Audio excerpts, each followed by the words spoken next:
back. The Detroit Music Awards, they'll celebrate their 25th anniversary tomorrow. It'll be at the Fillmore in Detroit, and they're recognizing Metro Detroiters with exceptional musical ability, the best musicians. And one person receiving a special award this year is composer and producer Dan Yessian, and we have the pleasure of having him in the studio this morning. I'm hoping some of your genius rubs off on me. I'm going to do my best. It is the morning for musicians. It's a tough call. Yeah, I mean, you haven't even been to bed yet, have you? No. So tell me about your work and what you're being recognized for.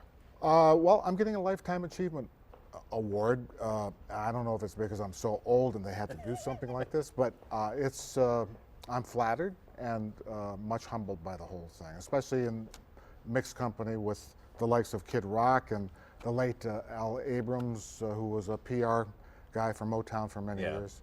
So it's a pretty cool thing. It's nice. Very nice to be recognized for your achievements. And you are a producer and composer. What type of stuff do you do? I think we have some of your work that we can cue up and just, Sure. I mean, this building is very familiar to me because in '76, this is where we started out doing a show called Hot Fudge. But here's some of the other things. That's what makes the world's leading airline flyer friendly. Very nice.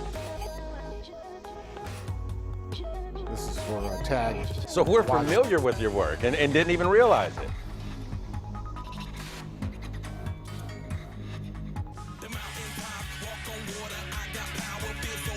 That's for Budweiser. It's a mashup and a remix that we did for them. So you are, I mean, multifaceted to say the least, because the first piece felt orchestral, Right. and then we have like house music and dance and rave music. But you have to be in our business because the call from the ad agency or the production facility is, we want you to do this, whatever this is. It could be rap, it could be country, it could be anything. It could be world music. In any case, we have to be pretty much on our heels with all the different genres. So, yeah.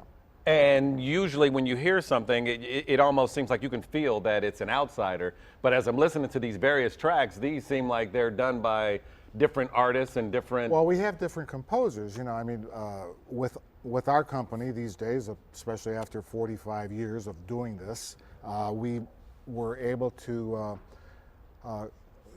have offices in Hamburg, Germany, and New York, and in Los Angeles, besides our main plant here in Detroit. So with that, we have multifaceted composers from here and actually around the world. So they're all making their contributions. I'm still writing. My sons, Brian and Michael, still write, and we all produce. And with our 30-some-odd staff between these various locations and all the composers, were able to put this all together. Now, do you specialize in commercial production, or do you have albums and other works? Not so much albums. Of late, because my sons have been doing the day-to-day, they've given me the opportunity to be able to write music that I want. I just finished doing a piece of classical music for the Armenian genocide that we had the 100th anniversary last year. So I wrote some classical music for piano and violin, and now we're having that done for an 85-piece orchestra, which is